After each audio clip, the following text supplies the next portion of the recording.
दोस्तों स्वागत है आपका अपने YouTube channel Ravi Indore academy में। दोस्तों जैसा कि आप समझ रहे हैं आरआरबी एनटीपीसी के फॉर्म अभी चल रहे हैं, वैकेंसी आ चुकी हैं और जहां तक है वैकेंसी बढ़ने की उम्मीद भी है। ये वीडियो दोस्तों मैंने बनाया है कि किस प्रकार से हम एनटीपीसी की तैयारी करें जिससे हम एग्ज़ाम को बहुत ही आसानी से क्रैक कर सकें, क्योंकि आप समझ सकते हैं दोस्तों वैकेंसी बहुत ही कम है। और आप समझ रहे हैं उसके लिए कट ऑफ है वो क्या है, बहुत ही ज़्यादा है। लगभग 8000 प्लस आपकी वैकेंसी है और आप समझ रहे हैं कॉम्पिटिशन क्या है, बहुत ही ज़्यादा है।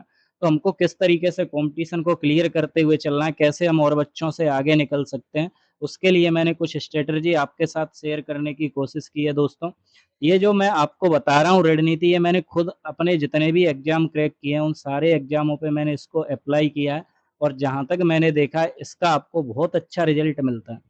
दोस्तों मैं जब इंदौर में था और एसएससी सीजीएल की तैयारी कर रहा था, मैं एक्चुअली में एनटीपीसी के लिए गया था इंदौर और वहाँ पे सीजीएल का एग्ज़ाम आ गया था। मतलब एनटीपीसी का आपने देखा ही था उस समय, फॉर्म भर गए थे, लेकिन वैकेंसी में लगभग 2 से ढाई साल का समय लगा दिया था इन्होंने एग्ज़ाम कराने में। तो मैं गया एनटीपीसी के लिए था, लेकिन सीजीएल के फॉर्म आ गए और 2 महीने बाद दोस्तों उसका एग्ज़ाम था। तो मैंने सिर्फ़ 2 महीने के अंदर ही सीजीएल का प्री क्लियर किया था। तो मैं वही स्ट्रैटेजी आपके साथ शेयर करने वाला हूँ दोस्तों, थोड़ा ध्यान से आप सुनिए। पहले आप देख लीजिए वीडियो में आपको रुकना कहाँ तक है। आपके साथ मैं 9 पॉइंट शेयर करूँगा, जो कि आप देख रहे होंगे, ये फर्स्ट, सेकंड, थर्ड, ये fourth, fifth, sixth, seventh, eighth, ninth, total 10 point है दोस्तों। 1 पॉइंट यहाँ पे बढ़ गया है, मैंने 2 बार 3 को काउंट कर दिया। चलिए देखते हैं यहाँ पे। सबसे पहला पॉइंट है दोस्तों, आरआरबी एनटीपीसी में हमने फॉर्म अप्लाई कर दिया है। 8000 वैकेंसियां हैं सर। किस तरीके से हम चलें कि हमारा कंपटीशन में नाम भी आ जाए और बच्चों से आगे भी निकल जाए, सिलेक्शन भी ले लें फाइनल। तो आप ध्यान दीजिए, ये अभी जो अपन ने स्ट्रेटजी बनाई है दोस्तों, ये सीवीटी 1 के लिए बनाई है। क्लियर? और आप समझ सकते हैं सीवीटी 1 में और सीवीटी 2 में कोई ज़्यादा डिफरेंस नहीं है। लेकिन दोस्तों एक बात है, जो बच्चे सीवीटी 1 को क्लियर करेंगे तो सीबीटी 2 के लिए बहुत ज़्यादा एडवांस होंगे बच्चे, तो उनके लिए हम अलग से स्ट्रैटेजी बनाएँगे। अभी हमें कैसे भी करके सीबीटी 1 को क्रैक करना है। चलिए ध्यान दीजिए दोस्तों। पहला पॉइंट है हमें कि हमें कितने घंटे डेली पढ़ना चाहिए इसके लिए। तो दोस्तों आप ये मान के चलिए 8 से 10 घंटे की आपकी रेगुलरिटी होनी चाहिए। जब तक आपका एग्जाम नहीं हो जाता, आपको 8 से 10 घंटे रेगुलर आपको रहना पड़ेगा। जब आपका एग्जाम होगा, उस दिन आप इसका रिजल्ट देखना, आपको बहुत अच्छा बेनिफिट मिलेगा इस चीज़ का। आप दोस्तों एक काम कर सकते हैं, बीच में आप ब्रेक ले सकते हैं। जैसे 6 दिन आपने कंटिन्यूटी दिखाई, 1 दिन का आप ब्रेक ले सकते हैं। लेकिन दोस्तों ऐसा नहीं कि ब्रेक लिया आपने तो 8 घंटे, 10 घंटे को पूरे को गायब कर दिया। ब्रेक लिया, तब भी आपको 4 घंटे, 3 घंटे उस दिन भी देना है। लेकिन आप 1 दिन का ब्रेक लेके फिर 6 दिन मेहनत, फिर 1 दिन का ब्रेक दोस्तों। यही मैंने एसएससी सीजीएल के लिए किया था, जब मैं लास्ट के 2 महीनों के लिए मैंने निकाला था ये एग्ज़ाम। इधर आ जाओ दोस्तों, जीएस के लिए। जीएस में क्या पढ़ना चाहिए, तो आप समझ सकते हैं दोस्तों कि जीएस में रहते हैं पोर्शन बहुत ज़्यादा। और ये आएगी जीएस आपकी, देखिए मैथ और रीज़निंग, ये दोनों मिलके आपके आ जाएँगे 60 टू 65 मार्क्स। ये आपकी किस्मत है कितने नंबर के आ रहे हैं। और जो जीएस है दोस्तों, वो आती है आपकी 35 टू 40। मोस्टली जो एवरेज रहता है वो 35 का, लेकिन किसी-किसी के में 40 भी आ जाती है, 40 मार्क्स के। तो ध्यान देना, जीएस में हमें क्या पढ़ना चाहिए? तो जीएस में दोस्तों आपको पता है हिस्ट्री भी आती है, पॉलिटी भी आती है कि नहीं? ज्योग्राफी भी आती है। इसके अलावा क्या आता है दोस्तों? करंट भी आता है हमारा, आता है कि नहीं? तो करंट पे तो हम अभी बाद में चर्चा करेंगे। जनरल स्टडीज़, सामान्य अध्ययन आता है। तो दोस्तों हमें क्या करना है, इनके प्रीवियस ईयर को पकड़ो। जो भी इनके प्रीवियस ईयर के क्वेश्चंस पूछे गए हैं, एक बार उनको कवर करो। जीएस में क्या पढ़ना चाहिए, आप ये तीनों पॉइंटों को पढ़ सकते हैं। प्रीवियस ईयर को लगा सकते हैं। अगर आपका बेस क्लियर है दोस्तों, तो आप प्रीवियस ईयर को लगा सकते हैं, नहीं तो आप पहले इसका बेसिक क्लियर कीजिए। चाहे तो आप किसी बुक के माध्यम से इसके बेस को कवर करो या फिर किसी टीचर से इसके बेस को क्लियर करो। इसके बाद आप इसके वर्ड के जो क्वेश्चन होते हैं उनको आप लगा सकते हैं, प्रीवियस ईयर लगा सकते हैं दोस्तों। ये देखिए थर्ड पॉइंट, जीएस पढ़ें कहाँ से? तो जीएस अगर आपका बेस क्लियर है तो आपको कोई दिक्कत नहीं है, आप प्रीवियस ईयर से कवर कर जाएँगे दोस्तों, आप फैक्ट से कवर कर जाएँगे।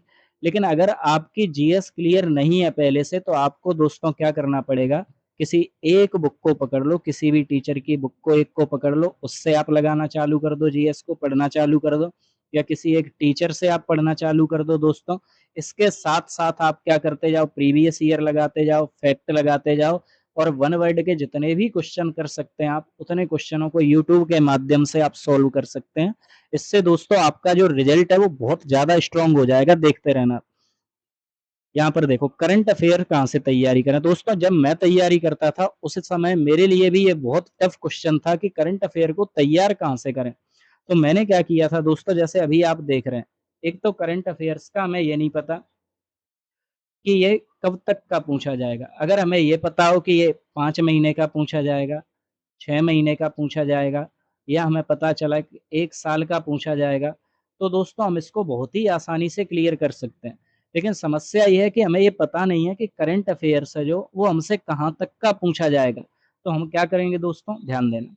हम अभी से, आपके पास 2 विकल्प हैं करंट अफेयर को करने के। एक तो आप कैसे करें, यूट्यूब से। आप देखते हैं काफ़ी सारे टीचर्स हैं जो करा रहे हैं।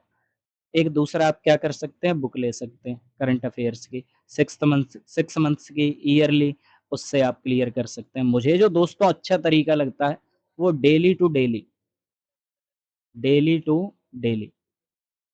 डेली जो आप करंट अफेयर अपनी बुक में नोट्स आप बनाएंगे, उसमें आप डेली 15 करंट अफेयर्स आप बनाते जाओ, नोट करते जाओ। तो आप जब दोस्तों एग्जाम दोगे तो उस समय आपका जो रिजल्ट होगा वो बहुत बूस्ट हो जाएगा ना।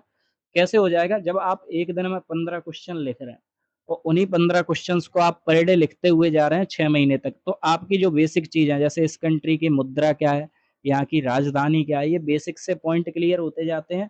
साथ ही साथ आप जब करंट अफेयर्स लिखते हैं दोस्तों, और जब आप उसका रिवाइज करते हैं, तो 1 महीने के अंदर आप 6 महीने का करंट अफेयर बहुत ही आसानी से रिवाइज कर लेंगे, बहुत ही आसानी से आपको याद हो जाएगा। अब यहाँ से सुनिए, आप इसको डेली टू डेली लिखेंगे कहाँ से? कौन सा चैनल है जो आपको daily to daily current affairs कराएगा और उससे आपको फंसेगा भी, मिलेगा भी वहाँ से? तो आप ध्यान दीजिए, आप जिससे पढ़ रहे हैं उससे पढ़ना कोशिश करना, अगर उनका अच्छा समझ में आता है। नहीं तो दोस्तों मुझे जो अच्छा लगता है वो है next exam. Next exam YouTube channel है दोस्तों, इनका काम है डेली 5 बजे तक आपको करंट अफेयर्स ये क्या करा देंगे, अवेलेबल। डेली ये 10 से 15 क्वेश्चन लेके आते हैं दोस्तों। अगर आप इन्हें लिखते हैं, इनसे जुड़ते हैं, तो ये मान के चलना आपके करंट अफेयर्स को ये बहुत बूस्ट कर देंगे। आप जब एग्जाम देंगे तब पता चलेगा कि हाँ, हमने जो तैयारी की थी वास्तव में उसका रिजल्ट मिला। कब तक का करंट अफेयर्स हमको रिवाइज करना, तैयार करना चाहिए? तो दोस्तों अभी से लिखना चालू कर दो। अभी से आप लिखोगे तो 5 महीने का जो करंट अफेयर है वो तो आप लिख लोगे। जब लिख लोगे तो वो बहुत ही आसानी से आपको लर्न हो जाएगा, बहुत ही आसानी से आपको याद हो जाएगा। अब सर अगर इससे पहले का पूछा, तो उनको आप बुक के माध्यम से भी कर सकते हैं, या फिर आप यूट्यूब से मंथली कोई भी चैनल से करंट अफेयर देख सकते हैं। वो पिछले 6 महीने का भी डालते हैं, 1 महीने का भी डालते हैं। तो जैसे आपको अच्छा लगे दोस्तों, वहां से आप इसको कर सकते हैं। गणित में क्या पढ़ना चाहिए दोस्तों, ये बहुत अच्छा क्वेश्चन है यहाँ पर। एक्चुअली मैं खुद भी मैथ ही पढ़ाता हूँ, इसलिए मैंने ये क्वेश्चन लिया है यहाँ पर। मैथ में क्या पढ़ना चाहिए, ये बच्चों के बहुत ज़्यादा डाउट रहते हैं, तो ध्यान देना, मैं बता रहा हूँ दोस्तों। देखिए मैथ आपको पता है कि यहाँ पर मैथ में आता क्या-क्या है दोस्तों। एक तो आता है अरिथमेटिक और एक आता है इसमें एडवांस। क्लियर है दोस्तों? एक आता है अरिथमेटिक और एक आता है एडवांस। और आपको पता होगा रेलवे में अरिथमेटिक भी बहुत अच्छा पूछा जाता है, एडवांस भी बहुत अच्छा पूछा जाता है। आप ये मान के चलो दोस्तों, अगर मैथ में 30 से 35 क्वेश्चन आ रहे हैं आपके में, देखो 30 तो लगभग सभी बच्चों के में आते हैं, लेकिन आप ये मान के चलो कि 35 किसके, किसी बच्चे की शिफ्ट में 35 भी आ जाएँगे, किसी के में 30 भी आ जाएँ। 30 तो आने ही आने हैं, लेकिन कुछ बच्चों की शिफ्ट में दोस्तों कितने आ सकते हैं, 35। तो इनका जो रेशियो बटा हुआ है दोस्तों वो इस प्रकार है कि अगर 20 आपके अरिथमेटिक हैं, तो 10 क्वेश्चन आपको काय के मिल जाएँगे दोस्तों, एडवांस के। या जिसके में 35 आ रहे हैं, तो कितने क्वेश्चन मिल जाएँगे दोस्तों, 15 क्वेश्चन एडवांस के। इसमें मैथ भी बहुत अच्छा आता है, अरिथमेटिक भी बहुत अच्छा आता है और एडवांस भी अच्छा आता है। आपको ये दोनों ही चीज़ें पढ़नी पड़ेंगी, अरिथमेटिक भी पढ़ सकते हैं, एडवांस भी पढ़ सकते हैं, पढ़ नहीं सकते दोस्तों, पढ़ना ही है। अरिथमेटिक को भी अच्छे से क्लियर करना है, एडवांस को आप इनको छोड़ नहीं सकते, क्योंकि मैथ और रीज़निंग ये दोनों स्कोरर हैं। जिन बच्चों की मैथ और रीज़निंग अच्छी है, वही फाइनली सिलेक्शन ले पाएँगे दोस्तों। तो आपको मैथ में तो बिल्कुल भी ढील नहीं देनी, आपको अरिथमेटिक भी अच्छे से करना है, एडवांस भी अच्छे से करना है। चलो इधर आ जाओ दोस्तों, मैथ की कितनी प्रैक्टिस करें? ये क्वेश्चन बच्चों के दिमाग में बना रहता है कि सर मैथ की हम कितनी प्रैक्टिस करें, तो ध्यान दीजिए, मैथ की आपको पर डे की, जिन बच्चों का बेस क्लियर है दोस्तों, देखो जिनका बेस क्लियर है ना बच्चों का, वो तो 2 घंटे भी अगर मैथ लगा रहे हैं या प्रीवियस ईयर लगा रहे हैं या अपने डाउटों को क्लियर करते हुए चल रहे हैं, तो उन्हें कोई भी प्रॉब्लम नहीं होगी, कोई भी प्रॉब्लम नहीं होगी। लेकिन जिन बच्चों का बेस क्लियर नहीं है और शुरू से उन्हें मैथ करना पड़ रहा है दोस्तों, तो आपको मिनिमम 4 घंटे तो मैथ को ही देने पड़ेंगे। 4 घंटे दोस्तों आपको काय को देने पड़ेंगे? मैथ को। जब आप 4 घंटे मैथ को देंगे, तब आप अब से लेके रेगुलर देंगे और कंसिस्टेंसी के साथ देंगे, तो दोस्तों मैं गारंटी दे रहा हूँ 30 में से आप 25 क्वेश्चन बहुत ही आसानी से बना पाएंगे, और अगर 35 आ रहे हैं तो आप मिनिमम 28 से 30 क्वेश्चन मैथ के बहुत ही आसानी से बना सकते हैं।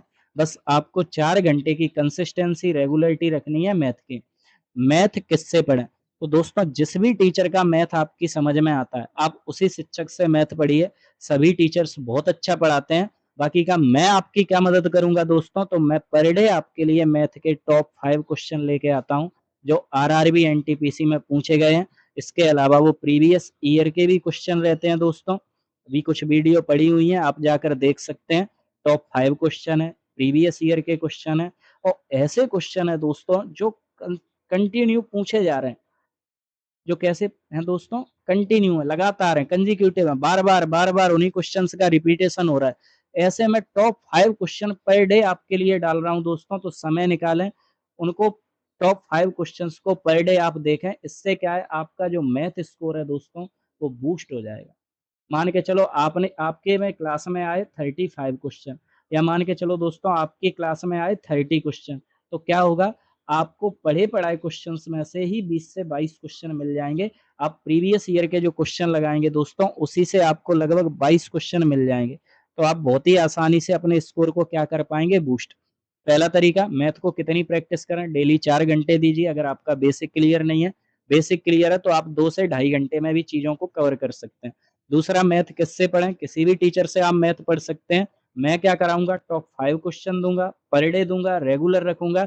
इससे क्या होगा, जो महत्वपूर्ण क्वेश्चन है वो आपको पहले से ही आने लगेंगे, उनकी समझ बनने लगेगी। 35 में से आप 30 क्वेश्चंस को बहुत आसानी से कर पाएंगे, 25 क्वेश्चंस को बहुत आसानी से कर पाएंगे। और दोस्तों ये वही प्रश्न होंगे जो मैं आपको टॉप 5 क्वेश्चन के माध्यम से बार बार रिपीट कराता रहूंगा। क्लियर?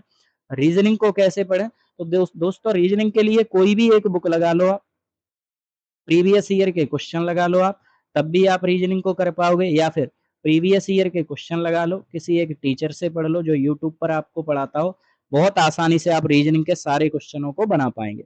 पढ़े हुए सिलेबस को किस प्रकार से रिवाइज करें, दोस्तों सबके मन में ये सवाल चलता है कि सर हमने ये तैयारी कर ली, अब हमें पता कैसे चले कि हमारी तैयारी कैसे है, या फिर हमने जो सिलेबस पढ़ लिया कैसे पता चले कि हमारे लिए बेनिफिशियल है। तो दोस्तों पढ़े हुए सिलेबस को आप किस प्रकार से रिवाइज कर सकते हैं, या अपना आकलन कैसे कर सकते हैं, अपना टेस्ट कैसे कर सकते हैं दोस्तों, तो उसके लिए आपको क्या करनी पड़ेगी, प्रैक्टिस। और प्रैक्टिस आप कहाँ से करेंगे दोस्तों, तो आपको क्या लगानी पड़ेगी, मॉक टेस्ट। इनके लिए दोस्तों क्या लगानी पड़ेगी, मॉक टेस्ट। जब आप मॉक टेस्ट लगाएंगे तो उसमें आपका स्कोर आएगा, स्कोर से आपको पता चलेगा आपका कौन सा सेक्शन वीक है दोस्तों, और कौन सा सेक्शन आपका स्ट्रांग है। जो सेक्शन आपके स्ट्रांग होते जा रहे हैं उन्हें छोड़ते जाएं, जो वीक हो रहे हैं उन पे और ज्यादा मेहनत करें, क्योंकि स्ट्रांग सेक्शन को आप फिर से रिवाइज कर पाओगे। वीक सेक्शंस पे आप क्या बनाते चलो दोस्तों, मेहनत करते चलो, तो आप देखोगे कि धीरे धीरे आपका जो स्कोर है वो बहुत ज्यादा बूस्ट हो गया। क्लियर है? अब दोस्तों यहाँ पे सुनिए, फिर से मैं क्या बता रहा हूँ आपको, आप किस तरीके से, फिर से सारी बातों को रिपीट करता हूँ, ध्यान से सुनना। देखो, एक तो आप 8 से 10 घंटे की रेगुलरिटी बना लो, कंटिन्यूटी बना लो, जिससे आपकी स्टडी रेगुलर हो जाएगी। दूसरा, आप मैथ को और रीजनिंग को, इन पे ज़्यादा फोकस करो, क्योंकि यहाँ से आपको 60 टू 65 का मटेरियल मिलेगा। अगर आप इतने नंबर अटेम्प्ट कर रहे हैं दोस्तों, तो आप बहुत आसानी से इसको एग्जाम को क्रैक कर पाओगे। तीसरा, जीएस। जीएस को आपको कैसे बांटना पड़ेगा दोस्तों, एक तो जीएस में, एक करंट अफेयर्स में, दोनों की बराबर भूमिका रहती है। तो जीएस भी अच्छे से करो, करंट अफेयर्स भी करो, दोनों को मैं बता चुका हूँ किस प्रकार से। इसके बाद सबसे महत्वपूर्ण चीज़ है दोस्तों प्रैक्टिस, ये नहीं छोड़नी है आपको। प्रैक्टिस आपको करते रहना और प्रैक्टिस दोस्तों कैसे करोगे आप? आपको देनी पड़ेगी मॉक। क्लियर?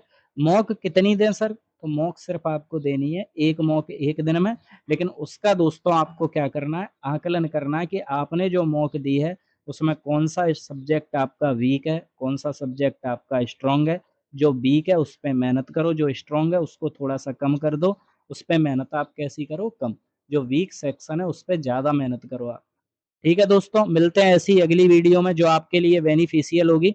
अगली जो वीडियो आएगी दोस्तों उसमें मैं बताऊँगा कौन-सा मॉक आपके लिए अच्छा रहेगा, कौन-सा मॉक टेस्ट अच्छा रहेगा, कैसे आपको मॉक देने हैं, कैसे अपना आकलन करना है, कैसे आगे बढ़ना है। चलिए मिलते हैं दोस्तों अगली वीडियो